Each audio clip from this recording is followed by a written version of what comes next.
Reraka Jesoa, mahatsiaro rery aho, mitady tsy ho vitako tsao izao fiainako izao. Izay ataoko rehetra tsisy mety avokoa. Ny olana tsy mety tapitra, tena mila okivy. Nahoana dia izao foana ny fiainako, tsy misy masoandro miratra mihitsy. Izay ataoko rehetra tsisy mety avokoa. Tsy hoe mametsiny ianao aho, fa kosa maha-olombelona dia mety ho reraka, te hampondona. Indraindray aza dia tsy te hanantsony mihitsy.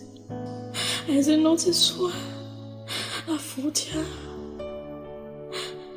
Tafalatsaka anaty lalina tanteraka.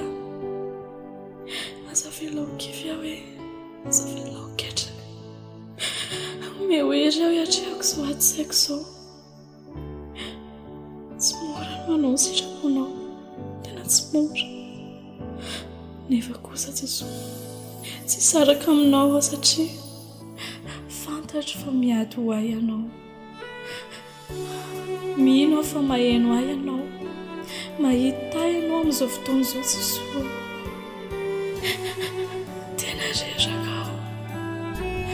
Ome hery aho hiatrehako ny tiako ety. Aza vela irery aho, mbola lavitra ny lalako. Mahatoky anao hatrany aho. Misaotra Jesoa.